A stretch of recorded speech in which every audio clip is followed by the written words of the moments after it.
Hello friends. आज के इस वीडियो में पिछले एक हफ्ते के जितने भी इम्पोर्टेंट इश्यूज़ रहे हैं उन सबको इस वीडियो में हम डिस्कस करेंगे। तो आइए शुरू करते हैं। सबसे पहला प्रश्न है कि हाल ही में किस सशस्त्र बल द्वारा निर्मित व्यक्तिगत सुरक्षा उपकरण यानी कि पीपीई का एक किफ़ायती मॉडल नैदानिक उपयोग के लिए प्रमाणित किया गया है। तो इसका सही आंसर है भारतीय नौसेना।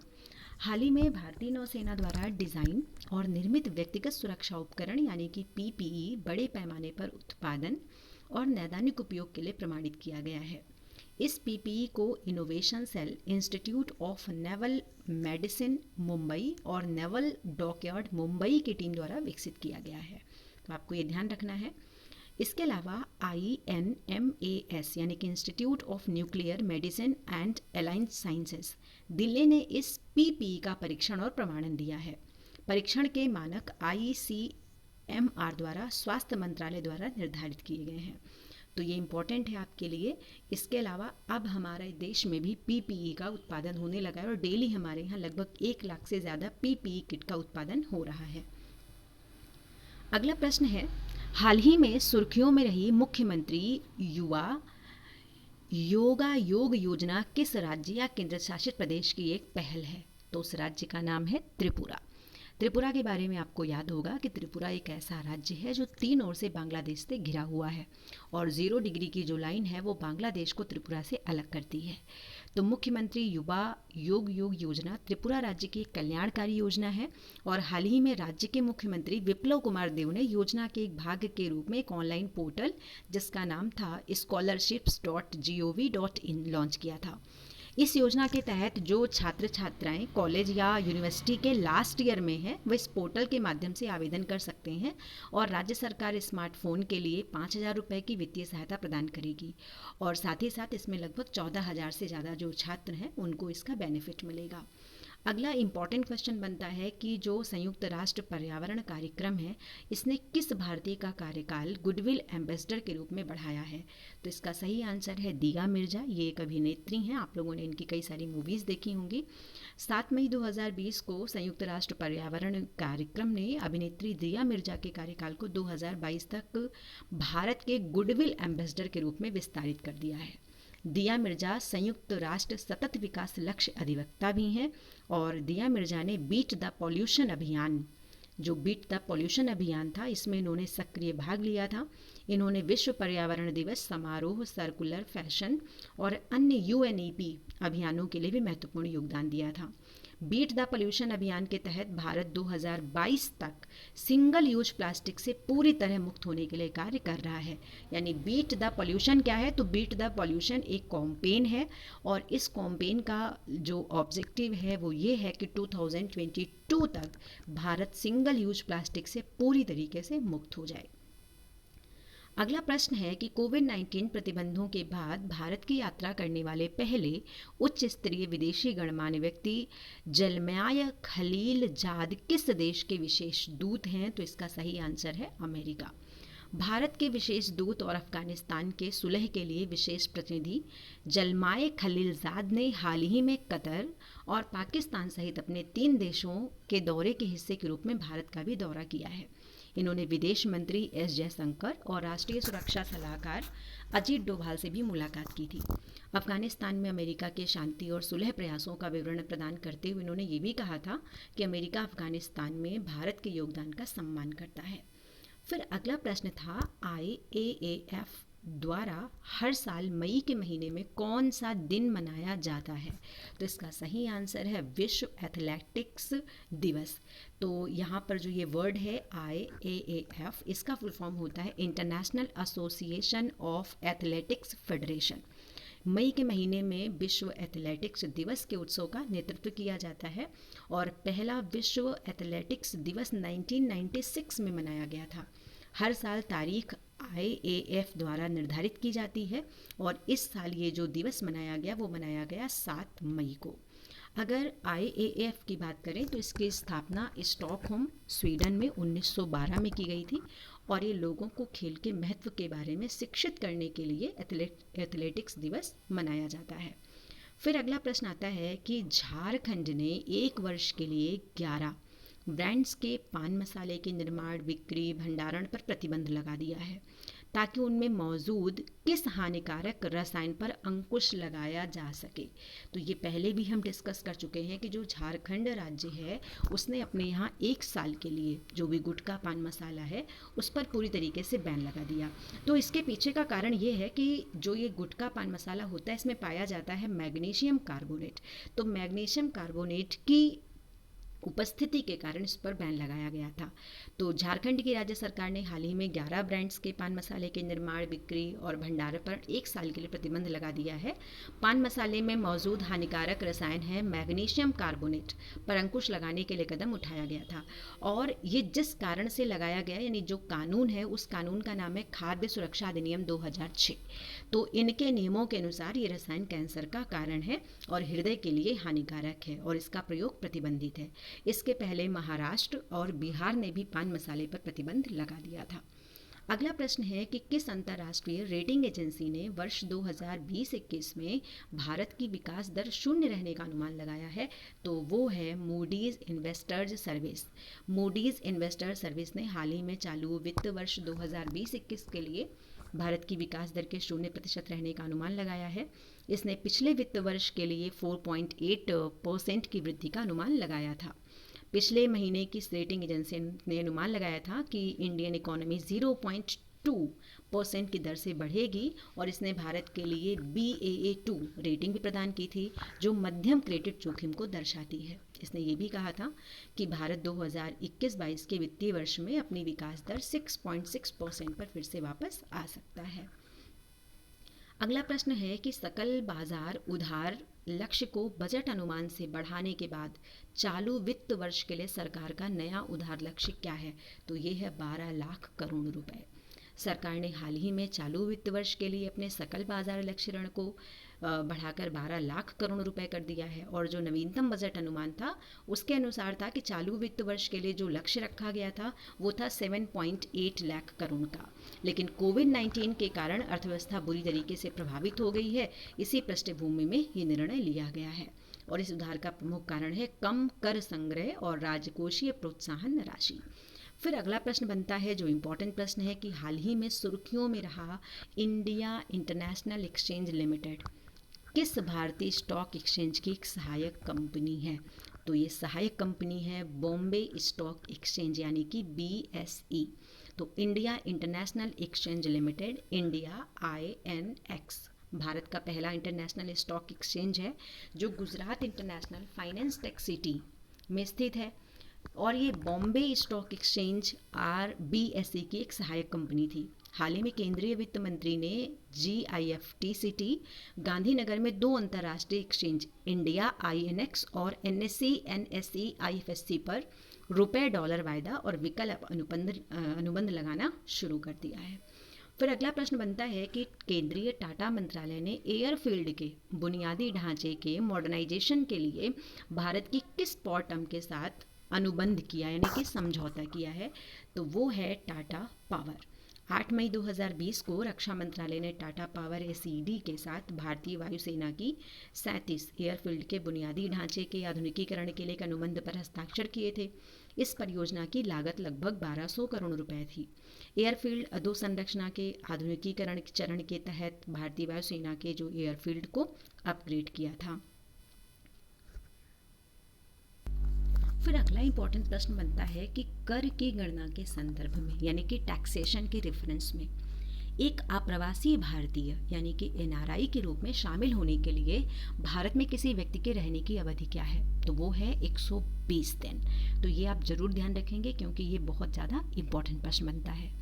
केंद्रीय बजट 2020 ने भारत में पिछले 182 दिनों से किसी व्यक्ति के रहने की अवधि को घटाकर 120 दिन रखने का प्रस्ताव किया था। यानी कि पहले ये जो अवधि थी ये थी 182 दिन, लेकिन अब ये घटा के कर दी गई है 120 दिन। लेकिन ये कमी केवल वित्तीय वर्ष के दौरान भारतीय आय के रूप में 15 लाख रुपए से कम वाले व्यक्तियों पर लागू होती है। हाल ही में वित्त मंत्रालय ने 2019-20 के दौरान आवासीय स्थिति का निर्धारण करने में राहत दी थी, जहां एक व्यक्ति 22 मार्च 2020 से पहले भारत आया और 31 मार्च 2020 या उससे पहले भारत छोड़ने में असमर्थ था। 22 मार्च से भारत में उसके रहने की अवधि 31 मार्च को नहीं गिना जाएगा, अन्यथा उन्हें भारतीय निवासियों के रूप में ही कर रिटर्न दाखिल करना होगा। फिर अगला प्रश्न है जो इम्पोर्टेंट बनता है कि राज्यों द्वारा मजदूरों के काम के घंटे बढ़ाने के लिए किस अधिनियम के प्रावधानों में ढील दी गई है, तो वो है कारखाना अधिनियम। आपने सुना होगा कि इस कोविड-19 के कारण जो है ज़्यादातर कंपनी, फैक्ट्रीज या जो कारखाने हैं वो अपने यहाँ मजदूरों की या जो काम कर रहे हैं, जो श्रमिक हैं, उनकी संख्या में लगातार कमी कर रही है ताकि वहाँ पर ज़्यादा एचआर इकट्ठा ना हो, ताकि संक्रमण की आशंका भी कम हो। तो इसके लिए जो चेंजेस किए गए हैं वो कारखाना अधिनियम है। तो एमपी, यूपी, महाराष्ट्र, उड़ीसा, गोवा सहित भारत के कई राज्यों ने लॉकडाउन के बाद श्रमिकों की कमी का सामना करने के बाद फैक्ट्रीज एक्ट 1948 के प्रावधानों में ढील दे दी और मजदूरों के काम के घंटे बढ़ा दिए हैं। हाल ही में उड़ीसा और महाराष्ट्र के श्रम विभाग ने 30 जून तक कर्मचारियों के काम के घंटे से संबंधित कारखानों अधिनियम 1948 के 4 सेक्शन से अपने उद्योग को मुक्त कर दिया था। यूपी ने अध्यादेश के माध्यम से 3 साल के लिए प्रमुख श्रम कानून को निलंबित कर दिया है और इस अनुमोदित छूट के साथ नियोक्ता प्रत्येक 12 घंटे की 2 शिफ्ट में मजदूरों को काम करने की अनुमति दे सकते हैं। यानी जो पहले ये अवधि 8 घंटे की थी, अब इसको बढ़ा करके 12 घंटे कर दिया गया है। ऐसा कुछ राज्यों ने किया है। फिर अगला प्रश्न बनता है कि भारत द्वारा शुरू की गई मिशन सागर पहल में कितने देश शामिल है। तो मिशन सागर आपने बहुत सुना होगा। फिर बात आती है कि इसमें कुल कितने देशों को शामिल किया गया है, तो इसमें संख्या है टोटल 5। तो 10 मई 2020 को भारत सरकार ने कोविड-19 महामारी के बीच एक आउटरीच कार्यक्रम मिशन सागर लॉन्च किया था और इस मिशन का उद्देश्य था खाद्य पदार्थ, कोविड-19 से संबंधित आयुर्वेदिक दवाओं और HCQ टैबलेट की आपूर्ति मालदीव, मेडागास्कर, सेशल्स और कोमोरोन को करना है। फिर अगला प्रश्न आता है कि हाल ही में सुर्खियों में रहा कोविड कवच एलिजा क्या है। तो ये एक परीक्षण किट है, यानी टेस्टिंग किट है जिसका नाम है कोविड कवच एलिजा। तो नेशनल इंस्टीट्यूट ऑफ वायरोलॉजी जो कि पुणे में है, इसने कोविड-19 के लिए स्वदेशी रूप से एंटीबॉडी डिटेक्शन किट विकसित कर दी है और ये किट कोविड-19 संक्रमण की निगरानी में एक महत्वपूर्ण भूमिका निभाएगी। और ये किट इतनी पावरफुल है कि आप ऐसे समझ सकते हैं कि करीब 2.5 घंटे में 90 परीक्षण करने में सक्षम है। इस किट को संयुक्त रूप से ICMR, Indian council of medical research और NIV द्वारा विकसित किया गया है। फिर अगला प्रश्न बनता है कि हाल ही में किस रक्षा अनुसंधान संगठन ने पराबैंगनी सैनिटाइजर DRUVS विकसित किया है। तो संस्था का नाम है DRDO, यानी कि रक्षा अनुसंधान व विकास संगठन की रिसर्च सेंटर इमारत यानी कि RCI ने डिफेंस रिसर्च अल्ट्रावायलेट सैनिटाइजर विकसित कर दिया है। हैदराबाद स्थित DRDO की रिसर्च सेंटर इमारत RCI ने mobile phone, laptops, iPad, passbook, चालान और कागज को सैनिटाइज करने के लिए अल्ट्रावायलेट कैबिनेट विकसित किया है। इसका प्रयोग करेंसी नोट और कागजात को सैनिटाइज करने के लिए भी किया जा सकता है। ये केबिन के अंदर रखी वस्तुओं में अल्ट्रावायलेट किरणों का 360 डिग्री एक्सपोजर प्रदान करता है। फिर अगला प्रश्न है जो इम्पोर्टेंट बनता है और होपफुली ये आपको पता भी होगा कि आरोग्य सेतु ऐप के संबंध में जारी किए गए नए दिशा निर्देशों के अनुसार डेटा को अधिकतम कितने दिनों तक संग्रहित किया जा सकता है। तो सबके मोबाइल में आजकल आरोग्य सेतु ऐप है। अब इसमें जो डेटा है वो मैक्सिमम कितने दिनों तक स्टोर हो सकता है, तो उसकी जो वैलिडिटी है वो है 180 दिन की। भारत सरकार ने हाल ही में आरोग्य सेतु ऐप उपयोगकर्ताओं के डेटा प्रसंस्करण के लिए दिशा निर्देशों का एक सेट जारी किया है और नए नियमों के अनुसार 180 दिनों से अधिक डेटा का भंडारण निषिद्ध है। नए मानदंड केवल जनसांख्यिकी, संपर्क, स्वमूल्यांकन और संक्रमित व्यक्तियों के लोकेशन डेटा और उनके संपर्कों के डेटा संग्रहण की अनुमति देता है। फिर अगला प्रश्न बनता है कि किस भारतीय राज्य या फिर केंद्र शासित प्रदेश ने नई पहल FAR आपके द्वार FIR आपके द्वार योजना शुरू की है। तो वो है मध्य प्रदेश। मध्य प्रदेश सरकार ने ये योजना शुरू की है और ये योजना राज्य भर के 23 पुलिस स्टेशन में पायलट आधार पर शुरू की गई है। इस योजना के तहत लोगों को FIR दर्ज करने के लिए पुलिस स्टेशन का दौरा करने की आवश्यकता नहीं है, बल्कि वे 100 नंबर का प्रयोग कर सकते हैं। डायल 100 वाहन में हेड कांस्टेबल को FIR दर्ज करने के लिए प्रशिक्षित किया जाएगा। गंभीर व शिकायतों के लिए वरिष्ठ अधिकारियों द्वारा मार्गदर्शन भी दिया जाएगा। फिर अगला प्रश्न बनता है कि केंद्रीय मानव संसाधन मंत्री ने उड़ीसा के केंद्रीय विश्वविद्यालय के छात्रों के लिए शुरू की गई एक जो नई हेल्पलाइन उसका नाम क्या है? तो उड़ीसा के विश्वविद्यालय के छात्रों के लिए जो ये हेल्पलाइन शुरू की गई है उसका नाम है भरोसा। तो केंद्रीय मानव संसाधन विकास मंत्री रमेश पोखरियाल निशंक ने हाल ही में नई दिल्ली में एक आभासी मंच के माध्यम से उड़ीसा केंद्रीय विश्वविद्यालय हेल्पलाइन का शुभारंभ किया एंड कोविड-19 महामारी के कठिन समय के दौरान छात्र समुदाय की सहायता करने के उद्देश्य से ये हेल्पलाइन शुरू की थी। और जो हेल्पलाइन नंबर था ये था 08046801010। विश्वविद्यालय के सभी छात्रों को शिकायत के निवारण और सेवाएं ये जो भरोसा पोर्टल है ये करेगा। फिर अगला प्रश्न है, कृषि मंत्रालय के लक्ष्य के अनुसार 15 मई से पहले कितने मंडियों बाजारों को ENAM प्लेटफॉर्म के साथ एकीकृत किया जाना है? तो उनकी संख्या है 1000। फिर अगला प्रश्न बनता है कि किस देश ने $180,000 की इनामी राशि वाले FIDE chess.com online Nations cup का पहला संस्करण जीता है? तो इसका आंसर बनता है चाइना। चाइना ने हाल ही में $180,000 इनामी राशि वाला FIDE-chess.com ऑनलाइन नेशंस कप जीत लिया है और भारत इसमें 5th नंबर पे था। पहले पर चाइना और भारत इसमें है 5वें नंबर पर। राउंड रॉबिन चरण में अधिकतम अंकों के आधार पर चीन को विजेता घोषित कर दिया गया क्योंकि इसने अमेरिका के खिलाफ 2-2 से ड्रॉ किया था। चाइना ने $48,000, अमेरिका ने $36,000 और अन्य देशों ने $24,000 की पुरस्कार इसमें जीते थे। फिर अगला एक बहुत ही इम्पोर्टेंट क्वेश्चन बनता है कि India state level disease burden initiative के अनुसार भारत में 5 साल से कम आयु के 68% बच्चों की मौत का कारण क्या है? तो इसका सही आंसर है बाल एवं मातृ कुपोषण।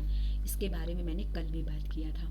तो India state level disease burden initiative शीर्षक वाली लेसेंट रिपोर्ट के अकॉर्डिंग भारत में 5 साल से कम आयु के 68% बच्चों की मौत का कारण बाल और मातृ कुपोषण है। इस रिपोर्ट में 2000 के बाद से भारत में बाल मृत्यु दर के जिला स्तरीय रुझानों का पहला व्यापक अनुमान है। इसमें यह भी बताया गया है कि करीब 83% नवजात बच्चों की मौत जन्म के समय कम वजन और कम गर्भ के कारण होती है। हालांकि देश भर में जो बाल मृत्यु दर है वो करीब 2000 से लेकर 2017 तक इसमें काफ़ी रिफॉर्म्स भी हुए हैं, लेकिन विभिन्न जिलों के बीच में असमानताएं भी बढ़ी हैं। फिर अगला प्रश्न है कि TVS समूह और सुंदरम मेडिकल फाउंडेशन ने किस संस्था के साथ मिलकर द सुंदरम वेंटागो नामक श्वसन यंत्र विकसित किया है? तो वो है IIT मद्रास। तो TVS समूह है और सुंदरम मेडिकल फाउंडेशन है। इन्होंने IIT मद्रास के साथ मिलकर एक स्वचालित श्वसन सहायता उपकरण विकसित किया है और जिसे नाम दिया गया है द सुंदरम वेटांगो। ये वेंटिलेटर है एक प्रकार का। इस डिवाइस को MIT बोस्टन जैसे संस्थानों के मार्गदर्शन के साथ साथ मद्रास मेडिकल कॉलेज और कावेरी अस्पताल जैसे सहयोग से विकसित किया गया है। फिर अगला प्रश्न है कि कोविड-19 महामारी को लेकर भारत की प्रतिक्रिया के लिए किस देश के राष्ट्रीय सार्वजनिक स्वास्थ्य संस्थान ने $3.6 मिलियन प्रदान किए हैं? तो वो देश है अमेरिका। फिर अगला प्रश्न है कि हाल ही में सुर्खियों में रही भारतीय सांस्कृतिक संबंध परिषद किस केंद्रीय मंत्रालय का एक स्वायत्त संगठन है? तो इम्पोर्टेंट प्रश्न है। भारतीय सांस्कृतिक संबंध परिषद, तो ये एक स्वायत्त संगठन है विदेश मंत्रालय का। भारतीय सांस्कृतिक संबंध परिषद यानी कि ICCR केंद्रीय विदेश मंत्रालय का एक स्वायत्त संगठन है। इसका मुख्य उद्देश्य अन्य देशों के साथ सांस्कृतिक संबंध बनाना है। हाल ही में ICCR ने यूनाइटेड वी फाइट नामक एक गीत जारी किया जिसमें उषा उथुप और जो अल्वारेस जैसे प्रसिद्ध संगीतकारों ने कार्य किया है। ये गीत जो अल्वारेस द्वारा लिखा गया, संगीतबद्ध किया गया और देश भर के कई प्रसिद्ध गायकों द्वारा इसे गाया गया था। फिर अगला प्रश्न तो बहुत कॉमन हो चुका है, पूरा दिन आप लोग न्यूज़ में सुनते हैं कि भारत सरकार द्वारा घोषित विशेष आर्थिक पैकेज आत्मनिर्भर भारत अभियान की रकम कितनी है? तो वो है 20 लाख करोड़ रुपए। फिर अगला प्रश्न था कि वित्त मंत्री की घोषणा के अनुसार सरकारी खरीद की सीमा क्या है जिसके लिए वैश्विक निविदाएं बंद कर दी जाएंगी? तो वो है 200 करोड़ रुपए। फिर अगला प्रश्न ये भी आप लोगों ने सुना होगा कि हाल ही में आर्थिक प्रोत्साहन पैकेज में डिस्कॉम्स वितरण कंपनियों के लिए आवंटित तरलता राशि कितनी है? तो वो है 90,000 करोड़ रुपए। ये जितनी भी विद्युत कंपनीज हैं उनके लिए 90,000 करोड़ रुपए की घोषणा की गई थी। फिर अगला प्रश्न था कि हाल ही के आर्थिक पैकेज के अनुसार टैक्स डिडक्टिव सोर्स यानी कि TDS and the tax collection at source यानी कि TCS की दरों में कितने प्रतिशत की कमी की गई है? तो इसका सही आंसर है 25%। तो ये आप याद रखेंगे, ये इम्पॉर्टेंट है। फिर अगला प्रश्न था कि विश्व आर्थिक फोरम द्वारा हाल ही में जारी किए गए ग्लोबल एनर्जी ट्रांजिशन इंडेक्स यानी कि ईटीआई में भारत की रैंक क्या है? तो भारत की रैंक है 74। इसके बारे में कल भी आपको बताया था। तो 13 मई 2020 को वर्ल्ड इकोनॉमिक फोरम ने ग्लोबल एनर्जी ट्रांजिशन इंडेक्स जारी किया था और भारत ने ऊर्जा सुरक्षा, विकास और पर्यावरणीय स्थिरता जैसे प्रमुख मानदंडों में सुधार करते हुए इसमें अपना 74वां स्थान हासिल कर लिया था। और इसमें टोटल 115 देश थे और इस सूचकांक को देशों की ऊर्जा प्रणाली में मौजूद प्रदर्शन, पर्यावरणीय स्थिरता, ऊर्जा सुरक्षा और टिकाऊ, सुरक्षित, सस्ती और समावेशी ऊर्जा प्रणालियों में परिवर्तन के आधार, तत्परता जैसे संकेतकों के आधार पर तैयार किया जाता है। फिर अगला प्रश्न इंपॉर्टेंट है कि शंघाई सहयोग संगठन यानी कि SCO शिखर सम्मेलन 2020 का आयोजन किस शहर में किया जाएगा? तो इसका सही आंसर है सेंट पीटर्सबर्ग। तो शंघाई सहयोग संगठन SCO के विदेश मंत्रियों का वीडियो सम्मेलन हाल ही में कोरोना वायरस महामारी की पृष्ठभूमि में आयोजित किया गया था और भारतीय विदेश मंत्री S जयशंकर ने भारत का प्रतिनिधित्व किया। SCO में टोटल 8 सदस्य देश हैं: भारत, कजाकिस्तान, किर्गिस्तान, चीन, पाकिस्तान, रूस, तजाकिस्तान, उज्बेकिस्तान। तो ये तान वाले जो भी देश हैं वो इसमें शामिल हैं और तान के अलावा जो देश हैं उसमें चाइना है और भारत है। और SCO शिखर सम्मेलन 2020 में रूस का एक शहर है जिसका नाम है पीटर्सबर्ग, वहाँ पर आयोजित किया जाएगा। फिर अगला प्रश्न था वित्त मंत्री की घोषणा के अनुसार सरकारी खरीद की सीमा क्या है जिसके लिए वैश्विक निविदाएं बंद कर दी जाएंगी? तो वो है 200 करोड़ तक। फिर अगला प्रश्न था कि